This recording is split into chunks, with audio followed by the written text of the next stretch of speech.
নমস্কার বন্ধুরা, তোমরা সবাই কেমন আছো? আশা করি তোমরা সবাই ভালো আছো। ঝুম্পা ফ্যামিলি ব্লগে তোমাদের সবাইকে স্বাগত জানাই। আজকে কোনো ব্লগ না, আজকে হচ্ছে একটা রেসিপি, পিঠের রেসিপি। যেহেতু শীতকাল, সংক্রান্তি, এই মাসে সবাই পিঠে মানে খেতে চায়, তাই জন্যই তোমাদের জন্য নিয়ে আসলাম। এই পিঠেটা সবাই পারো, কিন্তু আমি কেমনভাবে করি সেটাই তোমাদের সঙ্গে শেয়ার করব। তাহলে চলো দেখে নাও। আজকে করব ক্ষীরের পিঠে, তাই জন্য দুধটাকে বসিয়ে দিয়েছি। এখানে 1 কাপ দুধ আছে, 1 কাপ দুধ দিয়ে দিয়েছি। তার মধ্যে গুঁড়ো দুধের প্যাকেট দিয়ে দিয়েছি কেটে, যাতে আরও ভালো লাগে খেতে। এর জন্য দুটো গুঁড়ো দুধের প্যাকেট নিয়ে নিয়েছি 5 টাকার দামের। তোমরা চাইলে আরও দিতে পারো, আমি দুটোই দিয়েছি। দিয়ে ভালো করে মিশিয়ে নিচ্ছি দুধটাকে। এবার দুধটা ফুটে গেলে আমি হচ্ছে 200 গ্রাম খোয়া ক্ষীর কিনে এনেছিলাম মিষ্টির দোকান থেকে।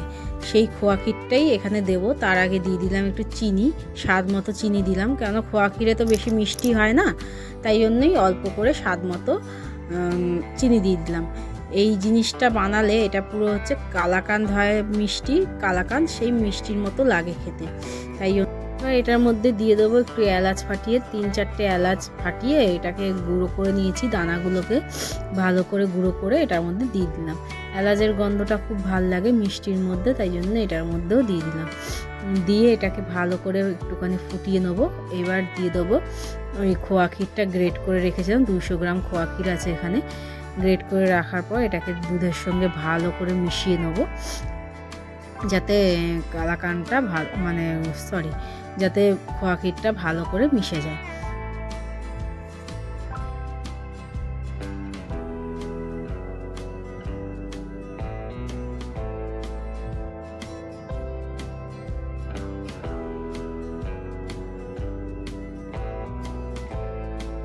দেখো, নাড়তে হবে বারবার করে, নাড়া বন্ধ করলে হবে না। আর এখানে 1 চামচ হচ্ছে ময়দা আর একটুখানি দুধ নিয়ে, 1 চামচ দুধ আর একটুখানি ময়দা, 1 চামচও না, হাফ চামচ ময়দা দিয়ে ভালো করে গুলে এইটার মধ্যে দিয়ে দিলাম খোয়া ক্ষীরটার মধ্যে, যাতে এটা ভালো করে বাইন্ডিংটা হয়। নালে না একটু ছাড়া ছাড়া থাকে, এর জন্য অনেক সময় পাটিসাপটার মধ্যে দিলে জল ছেড়ে দেয়, এর জন্য এরমভাবে দিয়ে দিলাম। এটা শুধু শুধু খেতেও খুব ভালো লাগে, রুটির সঙ্গে খেতেও খুব ভালো লাগে, পুরো কালাকাঁদের মতো মিষ্টির মতো লাগে। এটা এরকমভাবে তোমরা কালাকাঁদও করতে পারবে। যাই হোক, চলো, এটা তো হয়ে গেছে। এটাকে এবার সাইড করে রেখে দেবো। এটা সাইড করে রেখে দেওয়ার পর এরপর করব পাটিসাপটার প্রিপারেশনটা।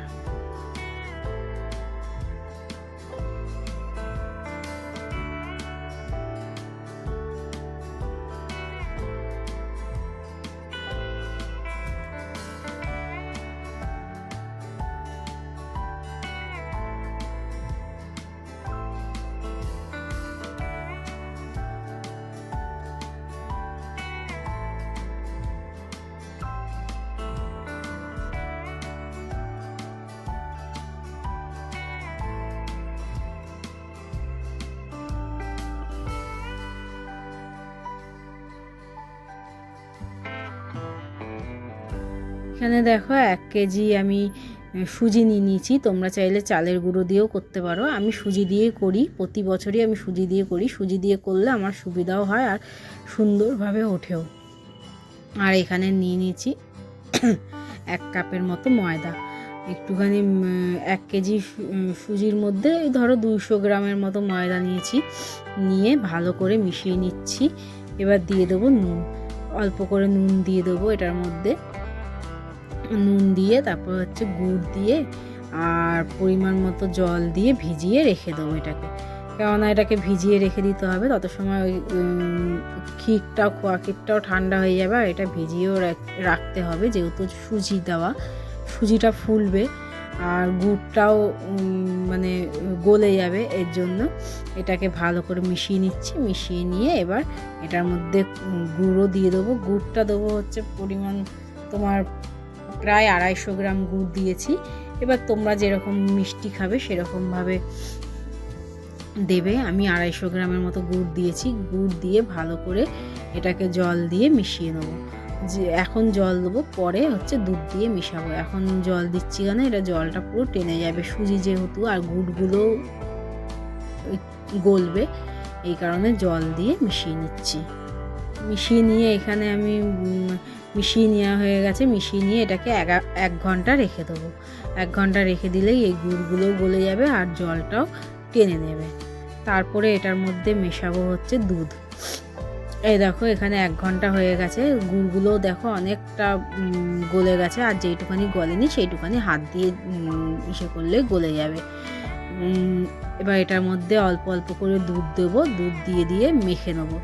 এখানে হাত দিয়েই মাখছি আমি, হাতা দিয়ে মাখছি না, যেহেতু গুড়গুলো গোটা গোটা রয়েছে সেগুলোকেও ডলতে হবে, তাই জন্য এরকমভাবে মেখে নিচ্ছি। অল্প অল্প করে দুধ দেবো আর অল্প অল্প করে মেখে নেবো। তোমরা তোমাদের আন্দাজে করে মাখবে, আন্দাজ করে দুধ দেবে, কেননা বেশি পাতলা হয়ে গেলে পাটিসাপটাগুলো উঠবে না, আর বেশি ঘন হলেও আবার মোটা মোটা হয়ে যায় পাটিসাপটাগুলো। এর জন্য আমি দেখো এরকম মানে পরিমাণ মতো এরকমভাবে রেখেছি পাতলাটা, তোমরাও দেখে রাখবে। চলো এবার আরম্ভ করা যাক পাটিসাপটাটা। দেখো একটা ফ্রাই প্যান নিয়েছি, ফ্রাই প্যানে হচ্ছে সাদা তেল ব্রাশ করে নিয়েছি। আগে দেখতাম আমার মাদের তোমার ইসে রেখে দিত, কী বলে ওটাকে, বেগুনের পিছনের অংশটা রেখে দিত করবে বলে, এরকম তেল দেবে বলে, কিন্তু এখন তো আর ওইগুলো রাখিনি, এখন এই ব্রাশটাই আছে, ব্রাশটা দিয়ে করেছি। দেখো প্রথমবার দিয়েছি তাই কত সুন্দর উঠে যাবে। আর এখানে দিয়ে দেবো এবার এই পাকটা করে রেখেছিলাম, সেটাই ঘন হয়ে গেছে, দেখো কত সুন্দরভাবে হয়ে গেছে, পাতলা নেই, একদম সন্দেশের মতো হয়ে গেছে। এটাকে দিয়ে এবার একটা একটা করে তুলে নেবো। দেখো একটু ছিটাফোটা লাগেনি, গোলার উপরে নির্ভর করছে তোমার পাটিসাপটা লেগে যাবে কি যাবে না, কেননা আগে যতবার আমি করেছি ততবার পাটিসাপটা লেগে গেছে, কিন্তু এইবার একটা পাটিসাপটাও আমার লাগেনি ফ্রাই প্যানে। বেশি তেলও দিতে হচ্ছে না, অল্প অল্প একটুখানি তেল ব্রাশ করার পরে দিয়ে দেওয়ার পরও এটা লাগছে না। এরকমভাবেই আমি একটা একটা করে পাটিসাপটা করে নেবো। দেখো এই পাটিসাপটা তোমরা সবাই করো, কিন্তু আমি যেরকমভাবে করি সেরকমভাবেই তোমাদের সঙ্গে শেয়ার করলাম। তাই চলো বন্ধুরা দেখতে থাকো কেমনভাবে আমি পাটিসাপটাগুলো